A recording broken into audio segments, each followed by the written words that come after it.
আসসালামু আলাইকুম। আমন্ত্রণ মাই টিভি সংবাদে। আপনাদের সাথে আছি আমি মহসিন শিকদার। শুরুতেই জানাবো সংবাদ শিরোনাম।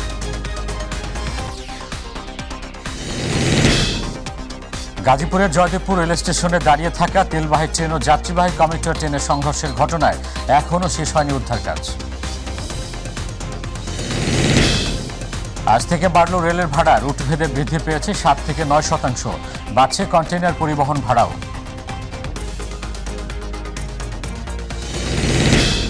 প্রায় 6 মাস পর পেঁয়াজ রপ্তানি থেকে নিষেধাজ্ঞা তুলে নিল ভারত। প্রতি টন পেঁয়াজের ন্যূনতম রপ্তানি মূল্য $550 নির্ধারণ। তীব্র তাপপ্রবাহের ছুটি শেষে আজ খুলছে স্কুল মাদ্রাসা। 25 জেলায় বন্ধ শিক্ষা প্রতিষ্ঠান। 24 ঘন্টায় দেশের 6 বিভাগে বৃষ্টির পূর্বাভাস। উপজেলা নির্বাচন হবে প্রভাবমুক্ত বললেন ইসি রাশেদা সুলতানা। কেন্দ্রে সহিংসতা অসদাচরণ হলে বাতিল করা হবে নির্বাচন ও প্রার্থিতা।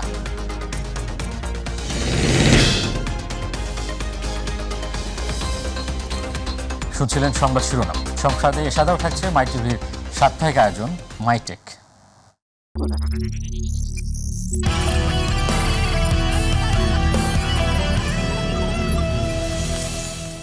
এবার বিস্তারিত।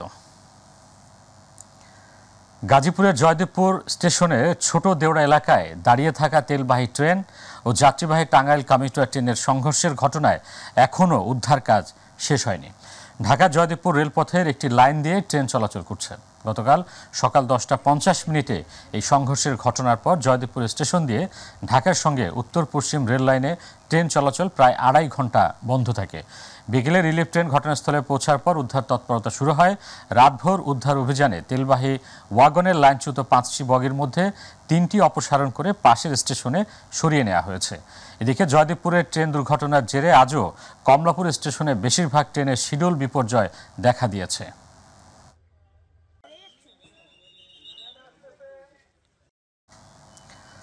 দর্শক, এই মুহূর্তে ঘটনাস্থল থেকে আরো তথ্য জানাচ্ছেন প্রতিনিধি চঞ্চল খান। ধন্যবাদ আপনাকে। আপনি আসলে জানেন যে গতকাল গাজীপুরের জয়দেবপুর রেল স্টেশনের পর যে কাজীপাড়া, সেখানে ট্রেন দুর্ঘটনায় উদ্ধার তৎপরতার সর্বশেষ যে চিত্র তা যদি আমি বলতে চাই, প্রায় কালকে থেকে আজকে পর্যন্ত 27 ঘন্টা পার হয়ে গেলেও কিন্তু একদম ধীরগতিতে কিন্তু এই উদ্ধার তৎপরতা চলেছে। সর্বশেষ যে চিত্র আমি আপনাকে দেখানোর চেষ্টা করছি সেটা হচ্ছে যে যাত্রীবাহী যে ট্রেন তার সবগুলো বগি ইতিমধ্যে কিন্তু সরানো হয়েছে, আর যে ইঞ্জিনটি সেটি কিন্তু এখনও রেল লাইনে রয়েছে। এবং তার সাথে যে সংঘর্ষ করেছে মালবাহী যে ট্রেন, যেটির মধ্যে তেল ছিল, সেটির একটি বগি কিন্তু এখনও পর্যন্ত এই লাইনে রয়েছে। আমরা কথা বলেছিলাম যথাযথ কর্তৃপক্ষের সাথে যে উদ্ধার তৎপরতা কেন তো ধীরগতিতে হচ্ছে। তারা যেমনটি জানিয়েছেন যে আসলে এক লাইন চালু করার অবস্থায় এবং অন্য একটি লাইনের যে কাজ করা হচ্ছে তার জন্য আসলে কিন্তু এই ধীরগতিতে চলছে এই উদ্ধার তৎপরতা।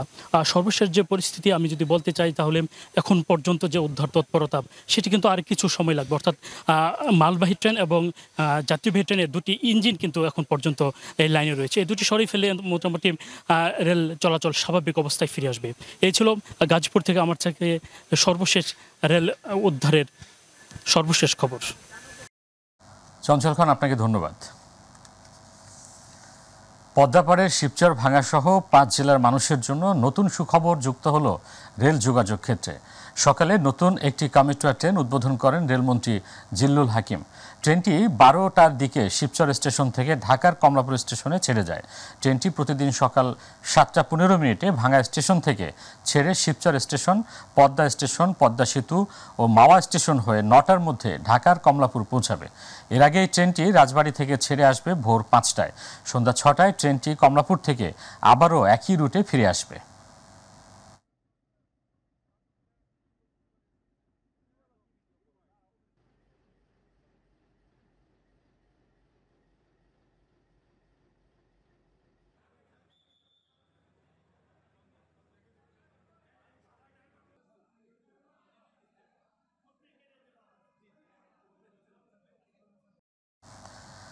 আজ থেকে বাড়ল রেলের ভাড়া। রুট ভেদে 7 থেকে 9% ভাড়া বৃদ্ধি পেয়েছে। বাড়ছে কন্টেইনার পরিবহন ভাড়াও। বাংলাদেশ রেলওয়ে এতদিন বেশি দূরত্বের টিকিটে ছাড় দিয়ে বিক্রি করত। তবে আজ থেকে রেলযাত্রার এই রিয়াতি সুবিধা উঠে যাচ্ছে। নতুন দামের টিকিট কেটে অসন্তুষ্টি প্রকাশ করেছেন দূরের যাত্রীরা। প্রতিনিধি শাহজালাল জুয়েলকে সাথে নিয়ে আবু সাইদ উপর রিপোর্ট। দূরত্ব ও সেকশন ভিত্তিক রেয়াত প্রত্যাহার করায় আজ থেকে ট্রেনের ভাড়া বেড়েছে। মর্যাদ সুবিধা প্রত্যাহারের আগে 101 থেকে 250 কিলোমিটার ভ্রমণে 20%, 251 থেকে 400 কিলোমিটার ভ্রমণে 25% এবং 400 কিলোমিটারের বেশি দূরত্বের জন্য 30% ছাড় পেতেন রেলের যাত্রীরা। সেই বিধান উঠে যাওয়ায় বর্তমানে গন্তব্যভেদে 20 টাকা থেকে 150 টাকা পর্যন্ত শোভন চেয়ারের টিকিটের দাম বেড়েছে। আর এসি চেয়ারের দাম সর্বোচ্চ 300 এবং কেবিনের ভাড়া বেড়েছে 400 টাকা পর্যন্ত। আগে আমাদের ভাড়া ছিল 415 টাকা, এখন ওটাই হচ্ছে 505 টাকা। তো হচ্ছে এটা অনেক বেশি। ভাড়া আগে ছিল 360 টাকা আর আজকে যে টিকিট সেটা 430 টাকা। এত ডিফারেন্টে ভাড়াটা আমাদের জন্য আসলে কষ্টকর। আমাদের আগের ভাড়াটাই এখন রেয়াত প্রত্যাহার করে পূর্বের ভাড়ায় ফেরত দিয়েছে। নতুন তালিকা অনুযায়ী ঢাকা চট্টগ্রাম রুটে তুলনা এক্সপ্রেস ট্রেনে শোভন চেয়ার শ্রেণীর ভাড়া 335 টাকা থেকে বেড়ে 405 টাকা ও এসি চেয়ার শ্রেণীর আসনের ভাড়া 656 টাকা থেকে বেড়ে 777 টাকা দাঁড়িয়েছে। কিশোরগঞ্জ এক্সপ্রেস ট্রেনে শোভন চেয়ার ও এসি চেয়ার শ্রেণীর ভাড়া 150 ও 288 টাকা থেকে বেড়ে যথাক্রমে 160 ও 305 টাকা দাঁড়িয়েছে। ঢাকা রাজশাহী রুটে সিল্ক সিটি এক্সপ্রেস ট্রেনে শোভন চেয়ার ও এসি চেয়ার শ্রেণীর ভাড়া 340 ও 656 টাকা থেকে বেড়ে যথাক্রমে 405 ও 771 টাকা দাঁড়িয়েছে। ঢাকা নোয়াখালী রুটে উপকূল এক্সপ্রেস ট্রেনে শোভন চেয়ার ও এসি চেয়ারের শ্রেণীর ভাড়া 275 ও 524 টাকা থেকে বেড়ে যথাক্রমে 310 ও 593 টাকা দাঁড়িয়েছে। ঢাকা সিলেট রোডে পারাবত এক্সপ্রেস ট্রেনে শোভন চেয়ার ও এসি চেয়ার শ্রেণীর ভাড়া 320 ও 610 টাকা বেড়ে যথাক্রমে 375 ও 719 টাকা দাঁড়িয়েছে। ঢাকা খুলনা রুটে সুন্দরবন এক্সপ্রেস ট্রেনে শোভন চেয়ার ও এসি চেয়ার শ্রেণীর ভাড়া 500 ও 955 টাকা থেকে বেড়ে যথাক্রমে 625 টাকা ও 1196 টাকা দাঁড়িয়েছে। ঢাকা লালমনিরহাট রুটে লালমনি এক্সপ্রেস ট্রেনে শোভন চেয়ার ও এসি চেয়ার স্নিগ্ধা শ্রেণীর ভাড়া 505 ও 966 টাকা থেকে বেড়ে যথাক্রমে 635 ও 1214 টাকা দাঁড়িয়েছে। ঢাকা রংপুর রুটে রংপুর এক্সপ্রেস ট্রেনে শোভন চেয়ার ও এসি চেয়ার শ্রেণীর ভাড়া 505 ও 966 টাকা থেকে বেড়ে যথাক্রমে 635 ও 1214 টাকা দাঁড়িয়েছে। ঢাকা কুড়িগ্রাম রুটে কুড়িগ্রাম এক্সপ্রেস ট্রেনে শোভন চেয়ার ও এসি চেয়ার শ্রেণীর ভাড়া 510 ও 972 টাকা থেকে বেড়ে যথাক্রমে 645 ও 1237 টাকা দাঁড়িয়েছে। ঢাকা চিলাটি রোডে চিলাটি এক্সপ্রেস ট্রেনে শোভন চেয়ার ও এসি চেয়ার শ্রেণীর ভাড়া 495 ও 449 টাকা থেকে বেড়ে যথাক্রমে 620 ও 1185 টাকা দাঁড়িয়েছে। ঢাকা বেনাপোল রোডে বেনাপোল এক্সপ্রেস ট্রেনে শোভন চেয়ার ও এসি চেয়ার স্নিগ্ধা শ্রেণীর ভাড়া 480 টাকা ও 920 টাকা থেকে বেড়ে যথাক্রমে 600 ও 1150 টাকা দাঁড়িয়েছে। আর এছাড়াও শোভন চেয়ার ও এসি চেয়ার বাদে সব আন্তনগর ট্রেনে 100 কিলোমিটারের বেশি দূরত্বে এসি সিট ও বাদ এবং প্রথম শ্রেণীর সিট ও বাদ আসনের ভাড়াও আনুপাতিক হারে বেড়েছে। আবু সাইদ, মাই টিভি, ঢাকা। প্রায় 6 মাস পেঁয়াজ রপ্তানির উপর নিষেধাজ্ঞা জারি রাখার পর অবশেষে তা তুলে নিল ভারত। শনিবার দেশটির বৈদেশিক বাণিজ্য নিয়ন্ত্রণ বিষয়ক কেন্দ্রীয় সংস্থা directorate general of foreign trade এক বিজ্ঞপ্তির মাধ্যমে তথ্য নিশ্চিত করে। গত বছর ডিসেম্বরে পেঁয়াজ রপ্তানিতে নিষেধাজ্ঞা দেয় কেন্দ্রীয় সরকার। প্রথম পর্যায়ে নিষেধাজ্ঞার মেয়াদ 2024 সালের 31শে মার্চ পর্যন্ত হলেও পরে তা আরও বাড়ানো হয়। সাইদুর রহমান আবিরের রিপোর্ট। পেঁয়াজ রপ্তানিতে নিষেধাজ্ঞা তুলে নিল ভারত সরকার। শনিবার এক প্রজ্ঞাপনে পেঁয়াজ রপ্তানিতে নিষেধাজ্ঞা তুলে দেওয়ার কথা জানায়। মহারাষ্ট্রের লোকসভা নির্বাচনকে সামনে রেখে সেখানকার ব্যবসায়ীদের স্বস্তি দিতেই মূলত এই সিদ্ধান্ত নেওয়া হয়। শনিবার দেশটির বৈদেশিক বাণিজ্য নিয়ন্ত্রক বিষয়ক কেন্দ্রীয় সংস্থা ডিজিএফটি এক প্রজ্ঞাপনে পেঁয়াজ রপ্তানিতে নিষেধাজ্ঞা তুলে নেয়ার কথা জানায়। এছাড়া প্রজ্ঞাপনে প্রতি টন পেঁয়াজের ন্যূনতম রপ্তানি মূল্য $550 নির্ধারণ করে দিয়েছে সংস্থাটি। 2023 সালের ডিসেম্বরে পেঁয়াজ রপ্তানির উপর নিষেধাজ্ঞা দেয় ভারত। 31 মার্চ এই নিষেধাজ্ঞা শেষ হওয়ার আগেই তা অনির্দিষ্টকালের জন্য করা হয়। এবার সেই নিষেধাজ্ঞা প্রত্যাহার করে নিল প্রতিবেশী দেশটি। তবে নিষেধাজ্ঞা চলাকালেও ভারত সরকার সীমিত আকারে বাংলাদেশ, শ্রীলঙ্কা এবং আমিরাতে পেঁয়াজ রপ্তানি করেছে।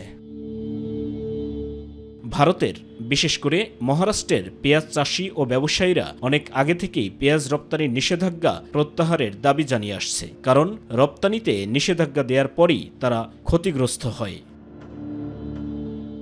সাইদুর রহমান আবির, মাই টিভি নিউজ ডেস্ক।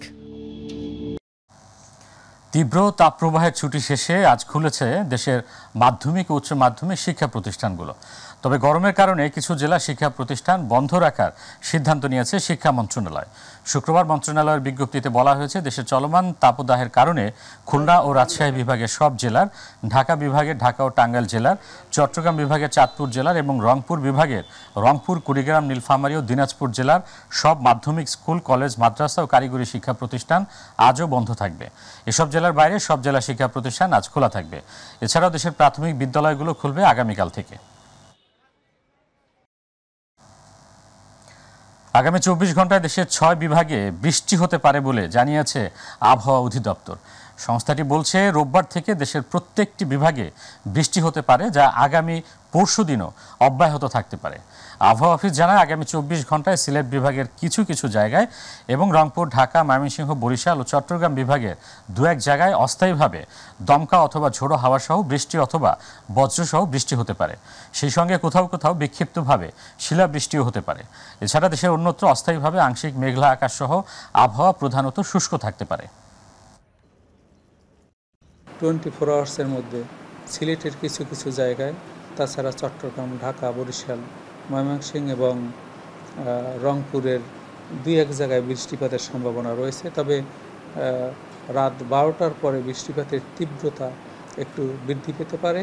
আগামীকাল থেকে বৃষ্টিপাতের তীব্রতা বৃদ্ধি পেয়ে 6 তারিখ থেকে সারা বাংলাদেশে অস্থায়ীভাবে দমকা বাতাস এবং ঝড়ো হাওয়া সহ বৃষ্টি অথবা বজ্রসহ বৃষ্টিপাতের সমূহ সম্ভাবনা তৈরি হয়েছে। নির্বাচন কমিশনার রাশিদা সুলতানা বলেছেন, উপজেলা নির্বাচন হবে প্রভাব মুক্ত। সরকারের দায়িত্বে নিয়োজিত প্রভাবশালীরা এই নির্বাচনে প্রভাব খাটালে কমিশন প্রয়োজনে তাদের বিরুদ্ধে বিধিবিধান অনুযায়ী ব্যবস্থা নেবে। দুপুরে রাজশাহী জেলা শিল্পকলা একাডেমি মিলনায়তনে রাজশাহীর 4 জেলার প্রতিদ্বন্দ্বী প্রার্থী ও নির্বাচন সংশ্লিষ্ট কর্মকর্তাদের সাথে মতবিনিময় সভায় প্রধান অতিথির বক্তব্যে রাশিদা সুলতানা একথা বলেন। তিনি আরও বলেন, ভোট কেন্দ্রে সহিংসতা, অসদাচরণ ও ব্যালট ছিনতাইয়ের মতো ঘটনা ঘটলে নির্বাচন ও প্রার্থিতা বাতিল করা হবে। কারণ আপনি যদি কারোর আশীর্বাদ পুষ্ট হয়ে তাদের সুবিধা নিতে চান, এটা কিন্তু প্রকাশিত হয়ে যায় যে আপনি কার দৌড়ে, কার শক্তিতে শক্তিয়ান হয়ে এটা আপনি করছেন, এটা মানুষ বোঝে। কমিশনও সেটা বুঝতে পারে, প্রমাণ হয়। এরকম যদি অবস্থা দাঁড়ায়, ক্ষতি কিন্তু ওই সুবিধাভোগী গুরুত্বপূর্ণ ব্যক্তির হবে না, ক্ষতি কিন্তু আপনার হবে। কারণ আপনি তার সুবিধা নেবেন আর আপনি তার আইনানুগ ব্যবস্থাপনার দায় নেবেন না, তা কিন্তু হবে না। আমরা এরকম টের পেলে আমরা একদম সোজা ক্যান্ডিডেট হচ্ছে বাতিল করে দেব। দেশে একদলীয় শাসন জনগণ বিশ্বাস করে না বলে মন্তব্য করেছেন দলটির স্থায়ী কমিটির সদস্য ডক্টর আব্দুল মঈন খান। তিনি বলেন, বিএনপি রাজনীতি করছে দেশের পরিবর্তনের জন্য। সকালে জিয়াউর রহমানের সমাধিতে জাতীয়তাবাদী ওলামা দলের শ্রদ্ধা নিবেদন শেষে একথা জানান তিনি। ডক্টর মঈন খান বলেন, দেশের মানুষ অর্থনৈতিক সাম্য ফিরে পেতে চায়, তাই দেশকে নতুন করে গড়ে তুলতে চাইলে গণতন্ত্র ফিরিয়ে আনতে হবে।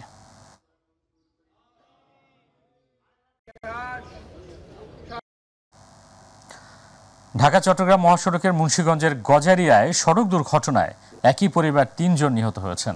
এই ঘটনায় আরও 2 জন আহত হয়েছেন। মাদারীপুরে ট্রাকের ধাক্কায় ইজি বাইকের 2 যাত্রী নিহত হয়েছে। এদিকে নোয়াখালীর বেগমগঞ্জে ট্রাক ও সিএনজি চালিত অটোরিকশার সংঘর্ষে 3 জন নিহত হয়েছে।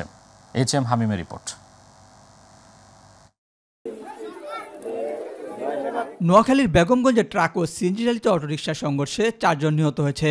ভোরে উপজেলার চন্দ্রগঞ্জ পূর্ববাজার এলাকায় লক্ষ্মীপুর নোয়াখালী সড়কে এ দুর্ঘটনা ঘটে।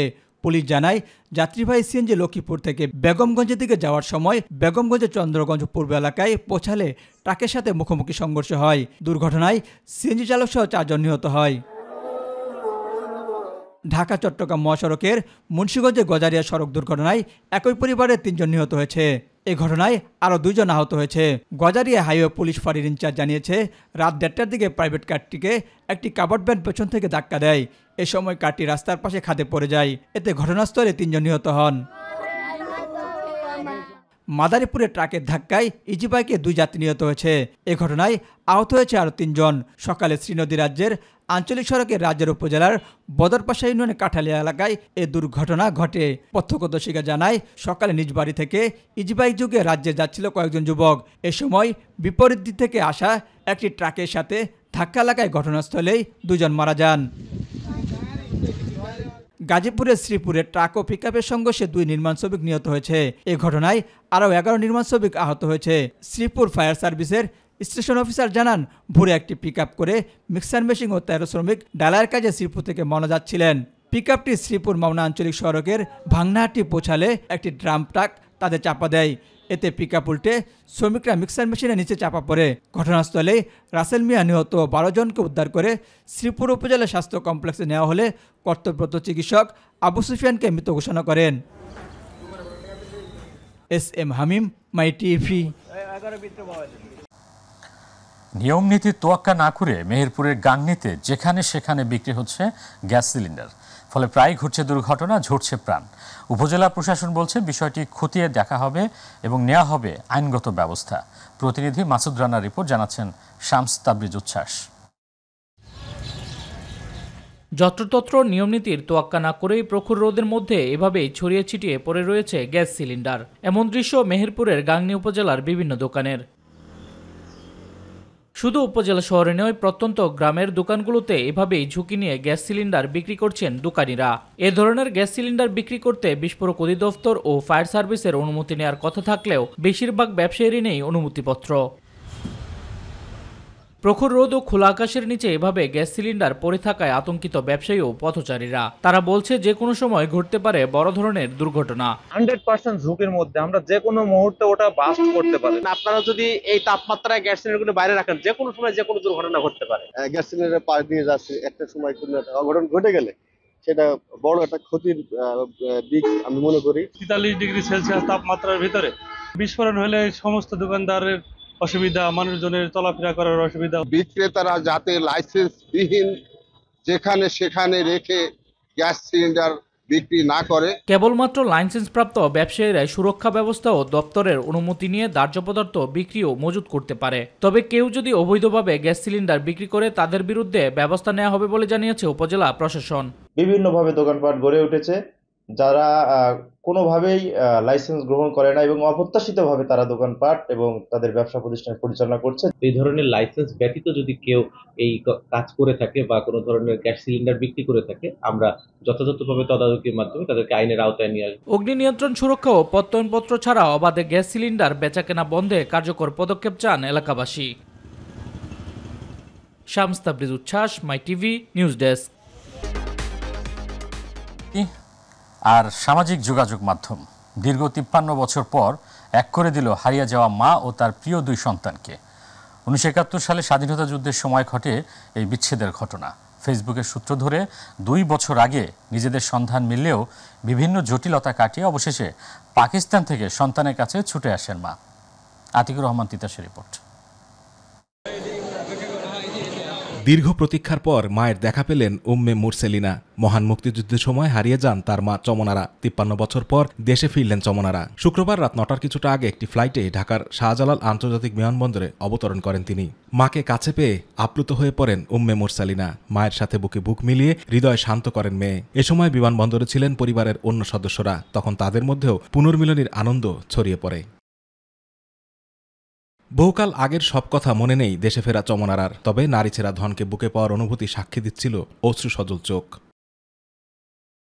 1971 মহান মুক্তিযুদ্ধের সময় বিমান বাহিনীর তৎকালীন কর্মকর্তা SM মুসলিম স্ত্রী ও 2 কন্যা উম্মে মুরসালিনা ও উম্মে তাসলিমাকে নিয়ে আশ্রয় নিয়েছিলেন ভারতের একটি শরণার্থী শিবিরে। সেখানেই হারিয়ে যায় তার স্ত্রী চমনারা। বহু বছর ধরে খুঁজোখুঁজি করেও সন্ধান মেলেনি তার। পরে 2 মেয়ে নিয়ে বাংলাদেশে ফিরে আসেন SM মুসলিম।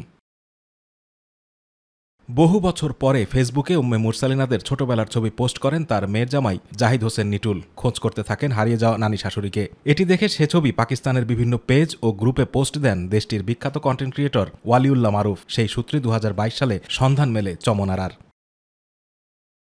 ছোটবেলার ছবিটির সুবাদেই মেয়েকে চিনতে পারেন মা। সোশ্যাল মিডিয়ার কল্যাণে মাকে খুঁজে পাওয়ার সে গল্প ফলাও করে প্রচার করে পাকিস্তানের বিভিন্ন গণমাধ্যম। 6 মাস বাংলাদেশে থাকার কথা রয়েছে চমনারার। আতিকুর রহমান তিতাস, মাই টিভি। এর সাথে সংবাদের শেষ প্রান্তে আমরা যাবার আগে আরও একবার জানিয়ে দিচ্ছি সংবাদ শিরোনামগুলো। গাজীপুরের জয়দীপুরে স্টেশনের দায়িত্বে থাকা তেলবাহী ট্রেন ও যাত্রীবাহী কমিউটার ট্রেনের সংঘর্ষের ঘটনায় এখনও শেষ হয়নি উদ্ধার কাজ। আজ থেকে বাড্ডা রেলের ভাড়া রুট ভেদে বৃদ্ধি পেয়েছে 7 থেকে 9%, বাড়ছে কন্টেইনার পরিবহন ভাড়াও।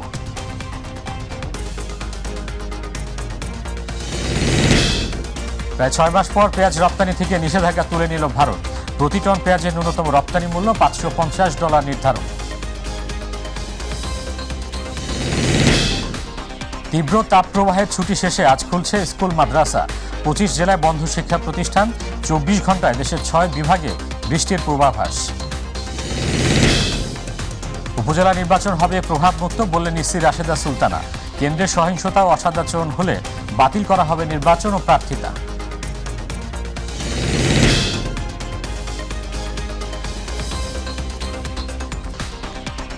সঙ্গে থাকার জন্য ধন্যবাদ। এছাড়া ইউটিউবে মাই টিভি সংবাদ পেতে ভিজিট করুন youtube/mytvbdnews এবং আমাদের অনুষ্ঠান দেখতে ভিজিট করুন youtube/mytvবাংলা ও facebook/mytvবাংলা। আমাদের পরবর্তী সংবাদ দেখার আমন্ত্রণ জানিয়ে এখনকার মতো বিদায় নিচ্ছি। আমি মহসিন সিকদার। আল্লাহ হাফেজ।